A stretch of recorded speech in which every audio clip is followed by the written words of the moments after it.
Meanwhile, Malacanang reiterates that no one is being singled out or will be spared in the pork barrel scam. The palace stressed this in the wake of reports that Cunanan's appearance as state witness is designed to protect allies of the administration. Tells us more. Malacanang assured that no one is being spared to attain justice for the Filipinos in the misuse of PDAF. DOJ is tasked with the case build-up pertaining to the alleged misuse of PDAF by lawmakers. The President's guideline to the DOJ is clear. Let the evidence point to the direction of the inquiry. No one is being singled out and no one is being spared.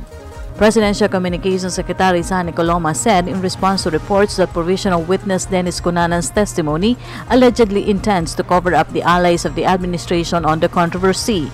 TESDA Director and former Representative Joel Villanueva was among those who allegedly misuses more than 4 million pesos PDAF.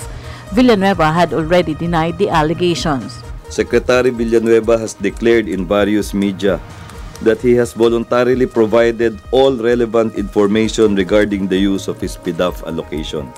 We leave it up to the DOJ to do what is needed regarding such information.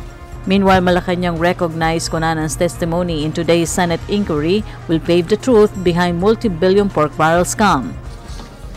In today's Senate hearing, Mr. Dennis Cunanan's testimony is a development that will hopefully shed more light in the people's quest for truth and justice. The palace official also cited the DOJ's work to determine the capacity of a provisional witness to strengthen the case. Tungkulin na po ng DOJ yan na suriin ang kapasidad ng iba't ibang individual na gampanan yung sinasabing pagiging provisional witness or ano pa man sa kanilang pagpasya ay nararapat para matagumpay na maisulong ang kasong ito.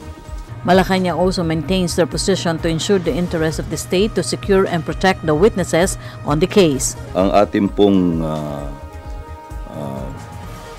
paninindigan dito ay hinggil sa tungkulin ng DOJ na pangalagaan ang public interest sa pamamagitan ng pagtiyak ng kredibilidad ng mga testigo dito sa usaping ito dahil ang layunin natin lahat ay malaman ang buong katotohanan.